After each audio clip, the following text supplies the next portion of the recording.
ben là le mois il débute, hein, il démarre à ce stade-là.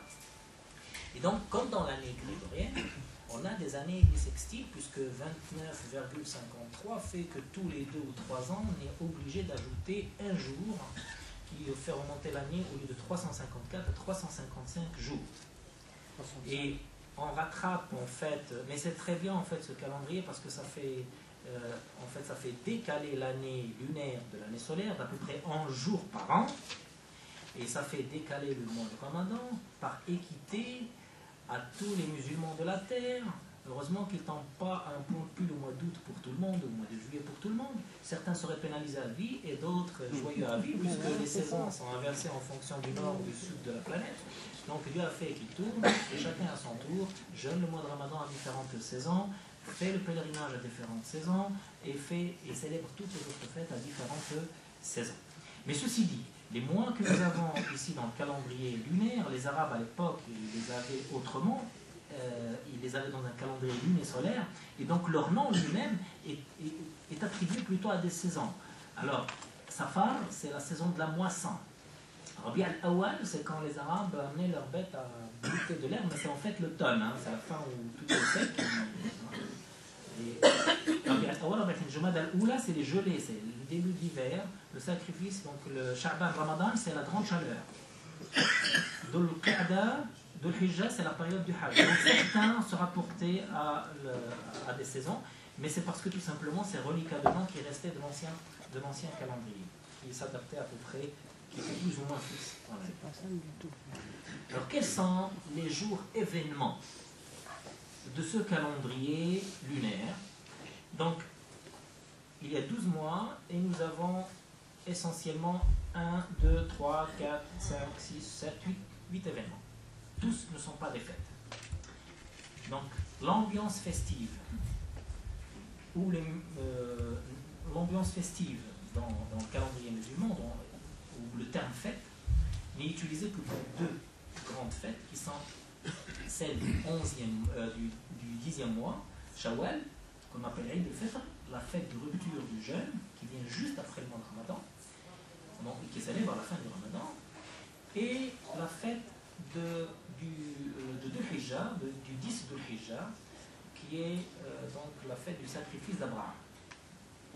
Tout le reste, ce sont des événements religieux. Pour certains, il est agréé de faire des adorations et des rituels, et pour d'autres, juste une observation, je dirais une commémoration d'un événement qui s'est passé, donc un rappel, le dire à ses enfants, etc. Parce que j'ai dépassé mon temps, j'ai fini moi. Hein. Il me reste 2 minutes. Donc le premier Muharram, c'est le jour de l'an. C'est un jour qui passe, on sait que c'est le nouvel an. C'est un jour férié dans tous les pays musulmans, mais ce n'est pas un jour de fête. Il n'y a pas de cérémonie principale, il n'y a pas de repas particulier, il n'y a pas de meilleur vœu. Même si, aujourd'hui, on va dire le nouvel an grégorien, dans lequel il nous donne des habitudes d'émettre des vœux et tout ça, ben, les musulmans, bien évidemment, par SMS, mail, tout ce que vous voulez, le nouvel an de l'Hégire, pour ceux qui savent quand est-ce que c'est, ben, ils envoient des meilleurs vœux, des vœux. Le 10e jour de ce même mois, du premier mois, s'appelle Ashura. Ça, c'est un événement important pour les musulmans. C'est comme Yom Kippour pour les juifs, c'est le même jour d'ailleurs, sauf que dans le calendrier, c'est pas le même. Mais on célèbre ici la victoire de Moïse sur Pharaon. On célèbre l'arrivée à port de l'arc de Noé. Et donc de la nouvelle communauté musulmane. Et le prophète, sallallahu alayhi wa sallam, Muhammad, il a recommandé de jeûner ce jour. Il a dit, celui qui jeûne le jour d'Ashura, Dieu expie les péchés qu'il a commis de l'année passée. Ashura à Ashura. Expiation des petits péchés, pas les grands péchés, qui eux nécessitent un repentir chez nous. Mais ça, c'est une autre chose. On va peut-être en parler un jour pour vous dire comment c'est quoi l'islam, qu'est-ce qu'il y a dedans, etc. Le 12 de Rabi' al-Awwal, c'est la naissance du prophète Muhammad sallallahu alayhi wa sallam. La naissance du prophète, son anniversaire. Cette fête n'a été instituée qu'au XVIe siècle par la dynastie ottomane, et donc par le sultan Amourat III. Avant ça, personne. Depuis la naissance du prophète jusqu'au XVIe siècle, il n'y avait de fête pour donc célébrer la naissance du prophète Mohammed sallallahu alayhi wa sallam. Aujourd'hui, c'est une fête qu'on célèbre dans le monde entier et qui ne donne rien, il ne donne qu'à des rituels au niveau du vendredi. L'imam qui prêche, il va donc enseigner ce que c'était Mohammed sallallahu alayhi wa sallam, donc c'est une commémoration. Ensuite, il y a le 27 de Rajab qui est le jour du voyage nocturne. Le prophète sallallahu alayhi wa sallam, pendant les 13 ans qu'il a passé à la Mecque, il avait à passer une nuit. Dieu l'a emmené sur une espèce de cheval avec des ailes qu'on appelle Al-Buraq. C'est pas tout à fait. Et donc, il a fait le voyage entre la Mecque et Jérusalem. Et il a prié à Jérusalem et il a ensuite fait une ascension dans les différents cieux jusqu'au 7e ciel, où il a salué l'ensemble des prophètes et messagers de Dieu et il a vu à voile les statues du Yom al-Qiyamah, du jour du jugement, et la situation des gens qui vont être au paradis, la situation des gens qui vont être en enfer.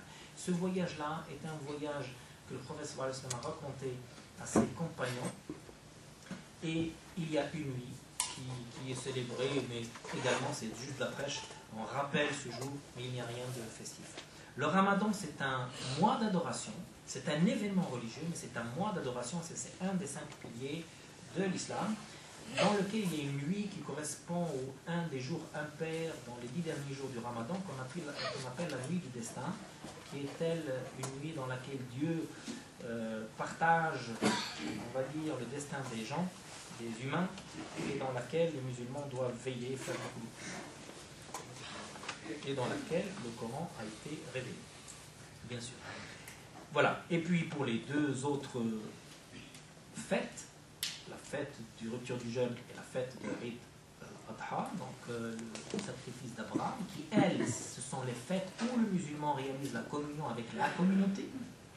Donc là, c'est prières, rencontres, repas, cadeaux pour les enfants et tout ça, tout ce qui s'ensuit dans l'esprit de fête. Donc, et c'est sur ces deux chapitres-là, ou sur ces deux fêtes-là, que je laisserai la parole, Inch'Allah, à Khalid, qui va vous expliquer. Merci. Donc, avant, je voudrais rappeler qu'il y a des papiers et des crayons qui sont à votre disposition pour poser nous viendrons par des papiers. D'accord? Merci.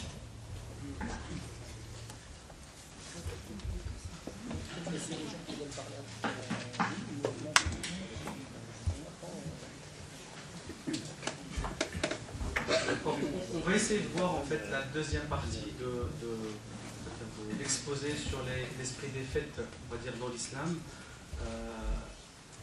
En guise de plan, on va voir un peu l'importance des fêtes chez l'homme en général, le sens du mot Eid qu'on entend chez les musulmans, donc le sens littéraire de ce mot, l'esprit des fêtes chez les musulmans, l'histoire des deux fêtes, comment c'est venu qu'on a deux fêtes dans l'islam, et on va dire les deux fêtes détaillées, Eid al-Fitr et la fête de la rupture du jeûne, et Eid al-Adha, donc la fête du sacrifice.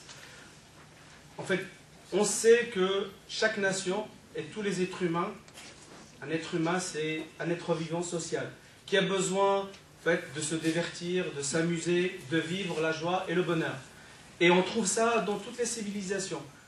Tous les peuples, toutes les nations, on va dire de la plus grande nation jusque la petite on va dire, tribu dans les forêts amazoniennes éloignées, ils ont des moments de fête dans lesquels ils célèbrent un événement qui est soit historique, soit qui est en relation avec, on va dire, une conviction religieuse, ou bien c'est juste un moment dans lequel ils se réunissent.